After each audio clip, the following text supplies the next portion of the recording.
बच्चों, बारिश रुक गई है। मैं अभी अनाज लेकर आती हूँ। जैसे ही टुनटुनी चिड़िया घर से बाहर जाने वाली थी, तभी उसे एक शिकारी पंछी उसके घोंसले की तरफ आता हुआ दिखाई देता है। श्श्श, बच्चों शांत रहो। शिकार की गंध तो यही कहीं से आ रही है, लेकिन यहाँ पर तो कोई नहीं है। लगता है शिकार यहाँ से होकर गया है। मुझे जरा और आगे जाकर देखना होगा। वो कौन था माँ?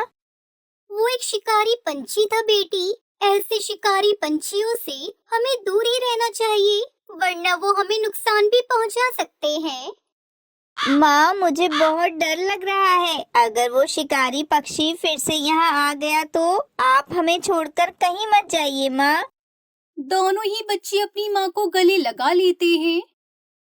बच्चों, अब मुझे अनाज लाने के लिए तो घर से बाहर जाना ही होगा। जल्दी ही हम हमारा घर किसी सुरक्षित जगह पर बना लेंगे। चलो, अब मुझे जाने दो। ऐसा कहकर टुनटुनी अनाज लाने के लिए चली जाती है। थोड़ी दूर जाने के बाद उसे अनाज मिल जाता है। वो अनाज लेकर अपने घर की तरफ जा ही रही थी, तभी उसे किसी की आवाज सुनाई देती है। चिड़िया, ओ चिड़िया। टुनटुनी चिड़िया उस पेड़ के पास चली जाती है। अरे चिड़िया, मैं बहुत सूख गया हूँ। मुझे पानी की बहुत जरूरत है। क्या तुम मेरी मदद कर सकती हो? अगर तुम पास वाली नदी से थोड़ा पानी लाकर मेरी जड़ों में डाल दोगी तो शायद मुझे थोड़ी राहत मिलेगी। क्यों नहीं पेड़ भाई, मैं अभी पानी लेकर आती हूँ। तब तक आप मेरा खाना अपने पास रखिए। ऐसा कहकर टुनटुनी चिड़िया पास वाली नदी से एक मटकी में पानी भरकर ले आती है और उस पेड़ की जड़ों में डाल देती है। तुम्हारा बहुत बहुत शुक्रिया चिड़िया। कोई बात नहीं पेड़ भाई, अब मैं चलती हूँ। टुनटुनी अपने घर जाकर अपने बच्चों को खाना खिला देती है। थोड़े दिनों बाद टुनटुनी अपना घर एक सुरक्षित स्थान पर बना लेती है और वहाँ अपने बच्चों के साथ रहने लगती है। अरे, ये किसका घर है? पहले तो ये घर यहाँ पर नहीं था। वैसे घर तो बहुत ही मजबूत लग रहा है। अगर ये घर मुझे मिल जाए तो मुझे मेहनत करने की कोई जरूरत नहीं। अरे, यहाँ पर कौन है? यहाँ पर किसने घर बनाया है? आप कौन हो? अच्छा, तो तू है क्या? तुझे पता नहीं है? ये पेड़ मेरा है। तू यहाँ पर घोंसला नहीं बना सकती। क्या कहा? ये पेड़ तुम्हारा है, लेकिन क्या तुम्हें पता नहीं इस जंगल के पेड़ पौधों पर सभी पक्षियों का हक है? वो सब मुझे नहीं पता। तू पहले मेरे घर से बाहर निकल। अरे, तू कौन है मुझे घर से बाहर निकालने वाला? चल भाग यहाँ से। ऐसा कहकर टुनटुनी दरवाजा बंद कर लेती है। अच्छा, तब देख, ये घर तो मैं लेकर ही रहूंगा। ऐसा सोचकर उल्लू वहीं की एक डाली पर छुप जाता है।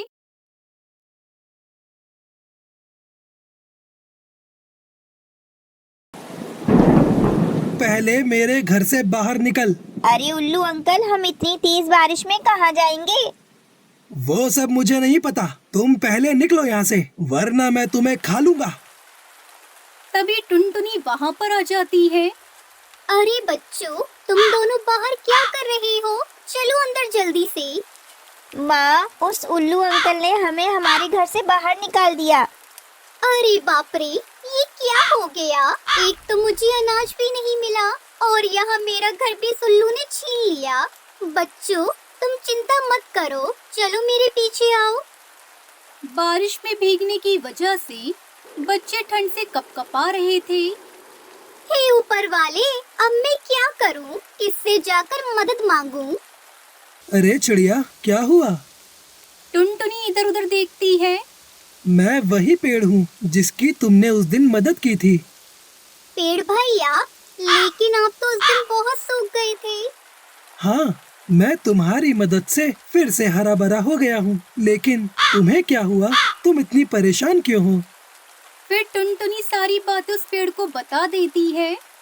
अच्छा, तो ये बात है। अरे चिड़िया, तो तुमने मुझे पहले क्यों नहीं बताया? रुको, मैं कुछ करता हूँ। ऐसा कहकर पेड़ अपने जादू से सुंदर सा मिट्टी का घर बना देता है।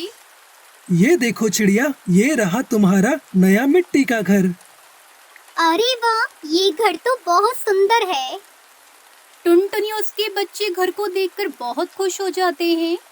आपका बहुत बहुत शुक्रिया पेड़ भाई, लेकिन बारिश की वजह से ये घर गल भी सकता है। नहीं नहीं चिड़िया, ये एक जादुई घर है। ये बारिश में नहीं गलेगा। ये घर धूप में ठंडा और ठंड में गर्म रहेगा।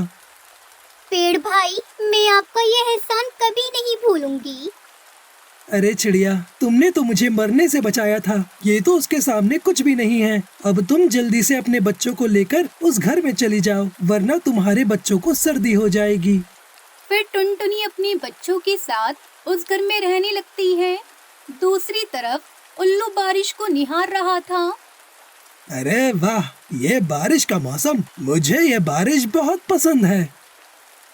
अरे ये तो उस उल्लू की ही आवाज लग रही है। अरे उल्लू, दरवाजा खोल। अरे ये चील यहाँ क्या कर रहा है? अगर इसे घर में नहीं लिया तो ये मुझे ही घर से निकाल देगा। उल्लू दरवाजा खोल देता है। अरे चील भाई, आप यहाँ कैसे? अरे दिख नहीं रहा क्या? बाहर बारिश हो रही है। चलो हटो, मुझे अंदर आने दो। ऐसा कहकर चील जबरदस्ती से घर के अंदर घुस जाता है। अरे तेरा घर तो बहुत छोटा है, चल अब यहाँ से निकल। लेकिन चील भाई, मैं बारिश में कहाँ जाऊँगा? मुझे भी यहाँ पर ही सोने दीजिए। अरे निकल यहाँ से। तू तो ऐसे कह रहा है जैसे ये घर तेरा हो। फिर उल्लू चुपचाप घर से बाहर निकल जाता है। अरे अब मैं कहाँ जाऊँगा? फिर उल्लू बारिश में भीगता रहता है और बारिश की वजह से उसे सर्दी लग जाती है। इस कहानी से हमें सीख मिलती है कि बुरे लोगों के साथ हमेशा बुरा ही होता है। एक समय की बात है, एक घना जंगल था जिसमें हर तरह की छोटे बड़े जानवरों और पक्षियों का बसेरा था। उसी जंगल के एक पेड़ पर घोंसला बनाकर एक नन्ही चिड़िया भी रहा करती थी। एक दिन उस जंगल में बहुत बुरी आग लग जाती है। सारे जानवर चिल्लाने लगते हैं, भागो भाई भागो यहाँ से, आग लग गई है। नन्ही चिड़िया जिस पेड़ पे रहा करती थी उस पेड़ में भी आग लग जाती है। उसे भी अपना घोंसला छोड़ना पड़ता है, लेकिन वो जंगल की आग देखकर घबराती नहीं है। वो तभी नदी के पास जाती है और अपनी चोंच में पानी भरकर जंगल की ओर लौटती है और चोंच में भरा पानी आग में डालकर वो दोबारा नदी के पास जाती है। इस तरह नदी से अपनी चोंच में पानी भरकर वो आग बुझाने की कोशिश करती है। हे भगवान, मुझे जंगल को बचाना होगा, नहीं तो इस आग में जलकर सब मर जाएंगे। चिड़िया को आग में पानी डालता हुआ देखकर सारे जानवर उस पर हंसने लगते हैं और कहते हैं, अरे चिड़िया रानी, ये क्या कर रही हो? चोंच भर पानी से जंगल की आग बुझा रही हो। पागलपन छोड़ो और अपनी जान बचाकर भागो। जंगल की आग ऐसे नहीं बुझेगी। उनकी बात सुनकर नन्ही चिड़िया बोली, तुम लोगों को भागना है तो भागो, मैं नहीं भागूंगी। ये जंगल मेरा घर है और मैं अपने घर को बचाने के लिए अपनी पूरी कोशिश करूंगी, फिर कोई मेरा साथ दे ना दे। चिड़िया की बात सुनकर सभी जानवरों का सर शर्म से झुक जाता है। उन्हें अपनी गलती का एहसास हो गया था। सबने नन्ही चिड़िया से माफी मांगी। हमें माफ कर दो चिड़िया रानी, तुम सही कह रही हो, जंगल हमारा घर है, इसे बचाना हमारा फर्ज है। फिर सभी जानवर उसके साथ जंगल में लगी आग बुझाने की कोशिश करते हैं। आखिर में उनकी मेहनत रंग लाती है और जंगल की आग बुझ जाती है। फिर सब चिड़िया रानी से कहते हैं, शुक्रिया चिड़िया रानी, आज तुम्हारी हिम्मत की वजह से ये जंगल बच पाया है। अब सब एक साथ जंगल में खुशी खुशी रहते थे। तो इस कहानी से हमें ये सीखने को मिलता है, परेशानी चाहे कितनी ही बड़ी क्यों ना हो, बिना कोशिश किए हमें कभी हार नहीं माननी चाहिए। आज का सवाल ये है, जंगल की आग कौन बुझाता है? अगर आपको पता है तो आप हमें कमेंट करके जरूर बताएं। अगर आपको ये वीडियो पसंद आई हो तो इसे लाइक और ऐसी कहानियाँ देखने के लिए मेरे चैनल को सब्सक्राइब करना ना भूलें।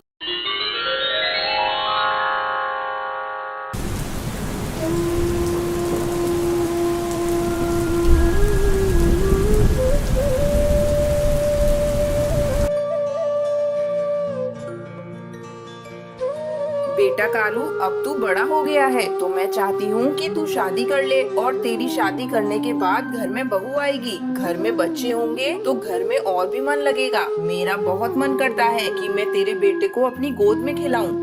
अरे दादी माँ, शादी वादी में कुछ नहीं रखा है। आज मैं शादी करके आ भी जाऊँ तो तुम खुद ही कुछ दिनों में बहू से परेशान हो जाओगी और उसे तरह तरह के ताने दिया करोगी। नहीं बेटा, ऐसा कुछ भी नहीं है। मैं उसका बहुत ख्याल रखूंगी और उसे हमेशा ही खुश रखा करूंगी। तब तक आप लोग हमारे इस वीडियो को लाइक और अगर आपने हमारे चैनल को सब्सक्राइब नहीं किया है तो जल्दी से सब्सक्राइब कर लें और कमेंट सेक्शन में जरूर बताएं कि आपको हमारी ये कहानी कैसी लगी। ठीक है दादी माँ, जब तुम कहती हो तो मैं शादी कर लेता हूँ। ये कहकर कालू जंगल के पंडित के पास जाता है और उनसे कहता है, पंडित जी देखो, वैसे तो मेरे घर में कोई कमी नहीं है, बस कमी है तो एक बहू की। और अब मेरी माँ भी चाहती है कि मैं शादी कर लूँ, तो मेरे लिए कोई अच्छी सी चिड़िया हो तो बताना। बेटा तो फिर तू देख कैसे तेरी चट मंगनी पट ब्याह करवाता हूँ। फिर कालू और टुनटुनी की शादी हो जाती है। कुछ दिनों बाद, टुनटुनी बहू, अब तू अपना ध्यान रखा कर, अब काम वाम पर ज्यादा ध्यान मत दिया कर। अरे दादी माँ, आप परेशान मत होइए, मैं अपने अंडे का ध्यान अच्छे से रखूंगी। देख बहू, मेरे पोते को कोई भी परेशानी नहीं होनी चाहिए। मैं चाहती हूँ तू एक बेटे को जन्म दे और मैं उसे अपने हाथों से खिलाऊं। कुछ दिनों बाद कालू के घर में 3 बेटियां पैदा हो जाती हैं, जिसे देखकर दादी माँ का माथा चढ़ जाता है और वो टुनटुनी के बारे में मनी मन सोचती है। ये कलमुही जब से घर में आई है कुछ भी अच्छा नहीं हो रहा है। अब इसने बेटे की जगह 3-3 बेटियों को जन्म दे दिया है। अब इनकी परवरिश कैसे होगी? ये तो मेरे बेटे की सारी कमाई ही खा जाएंगी।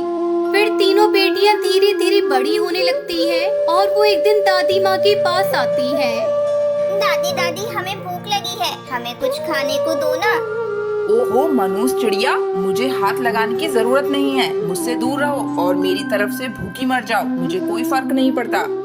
दादी, आप हमसे प्यार क्यों नहीं करती हो? हम तो आपसे बहुत प्यार करते हैं। मैंने तेरी माँ से कहा था मुझे लड़का दे दो, लेकिन उसने जन्मी तो 3-3 बेटियाँ। दादी, क्या लड़कियाँ होना कोई गलत बात होता है? लड़कियाँ तो अच्छी होती है। माँ कहती है हम बहुत भाग्यशाली हैं। अच्छा, तो तू अब मुझसे जबान लड़ाएगी? फिर बुढ़िया उसे पीटने लगती है। तभी टुनटुनी वहाँ पर आ जाती है। माँ जी, ये आप क्या कर रही हो?